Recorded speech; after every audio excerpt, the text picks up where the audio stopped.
Okay, so speaking of roles in middle adulthood, one of the common role transitions that folks make in middle adulthood is retirement. Retirement initially was a thing that folks did when a lot more of the population was working in jobs that required physical labor. Retirement was a thing that um, had to do with not being able to physically work anymore. So you would retire before you passed and when you were no longer able to work. Now, retirement, lots of people live and do and have full lives, 20 years in retirement, even more. So what do? They take classes, they travel, they care for grandkids, they become politically active. Um, the thing is that whereas initially retirement was you are leaving the workplace because you can no longer physically do what is necessary to complete the job.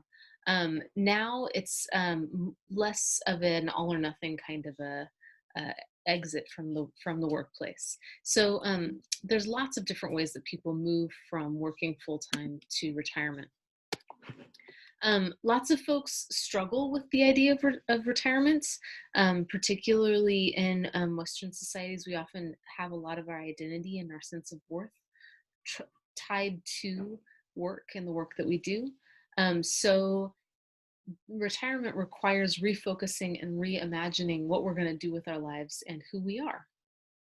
Um, the other thing to mention here as we're talking about retirement is that this is not an option for all middle-aged adults, either because the financial needs of the family or because they're spending a lot of their time caregiving, which may not be paid work, but it's still not entirely retired either.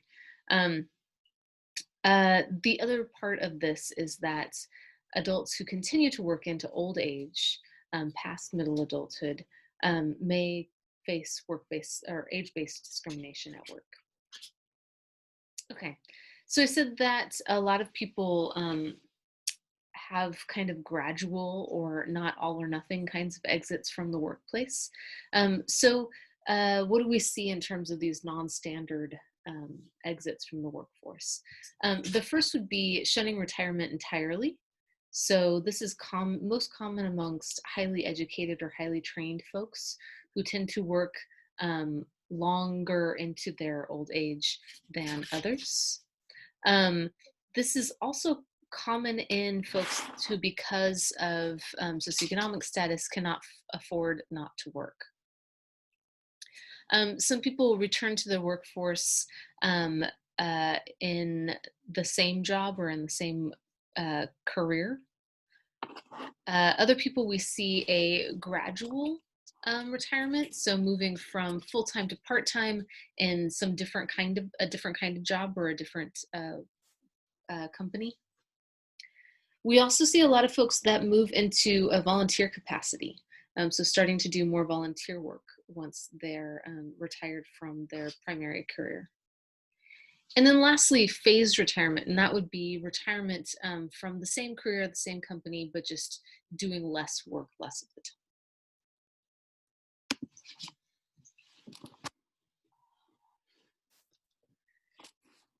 So in middle adulthood, we still have most of the population enjoying fairly good health.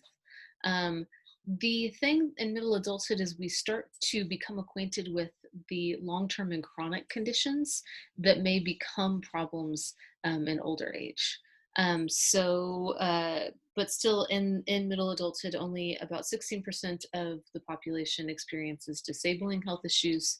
Um, and in your 60s that goes up to about 30%. So we still have most folks in the US anyway and other industrialized nations being relatively healthy through middle age. um, Other big transitions biologically in middle age is moving away from the biological ability to reproduce. One of these is climacteric or menopause for women. Call it climacteric for men. And in men, this is a more gradual change than in women. Fewer viable sperm are created. There's less seminal fluid, smaller testes, also less sexual desire, and increased body fats, more increases in depression at this age as well. And this can be treated with hormone therapy, but it is seldom treated with hormone therapy. Climacteric in women, known as menopause, is similarly about changes in hormones which lead women to be less able to reproduce.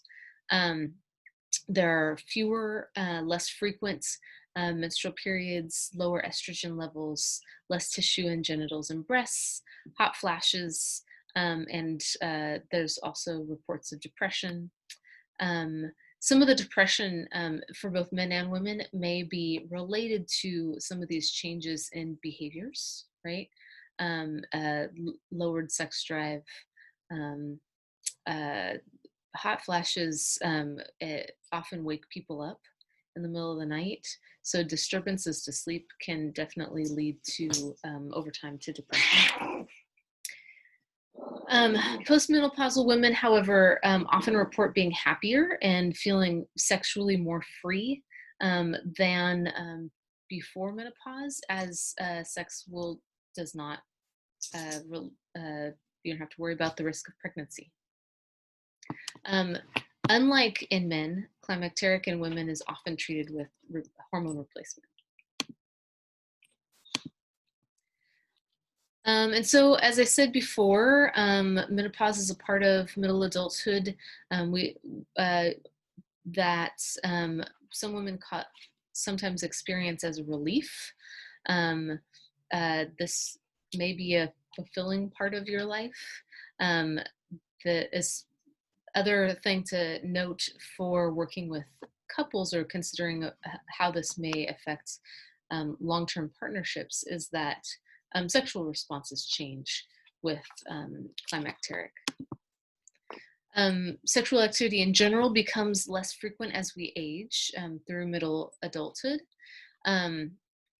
The sexual responses physiologically of younger adults are faster and more intense. And we also have other biological issues with complicating sexual activity that may arise in middle adulthood. So there's a couple of things that may also change here. The drop in changes in hormones may affect sexual desire.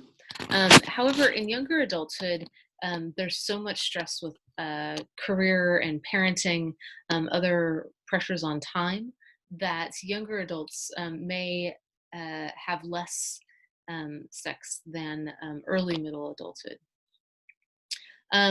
As folks age into older middle adulthood and old age, folks and tend to have lowered sexual desire because of changes in hormones, but they are also may have fewer available partners. And another thing to say with changes in sex and frequency, as well as kind of the desire for it, is that love and healthy relationships seem to correlate with a stronger sexual desire.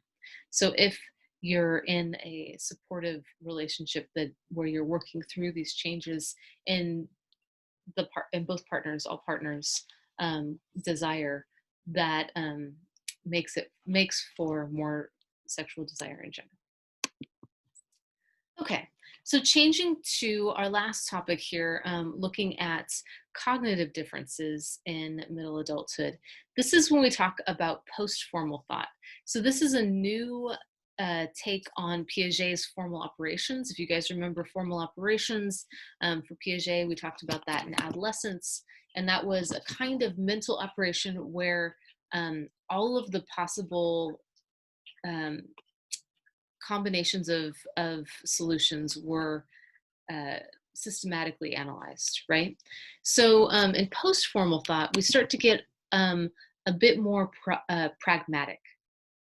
So formal operations emphasizes pure logic. It doesn't emphasize pragmatics, um, and it looks at the solving a problem, not defining a problem, and tends to look at knowledge and understanding the world in terms of a single logical system. Post-formal thought, on the other hand, and what we start to see people use more readily, particularly in areas where they're experts in middle adulthood, um, is more relativistic. So the idea that there are multiple ways of knowing, um, that contradiction and kind of dialectic, so back and forth, a conversation, is kind of the best way to come to a better understanding of the world and of reality. Looking at things in terms of the context, so not simply logically, but also looking at pragmatics. Um, Post-formal thought is also often characterized as problem finding, not just problem solving. So it's one thing to be able to articulate and kind of frame the problem, and that's kind of a step beyond just solving a problem that's already been kind of articulated for you. And that is all I have to say about middle adulthood. I look forward to reading your human development and me papers, and I look forward to seeing your discussion posts on this week. I'll see you online.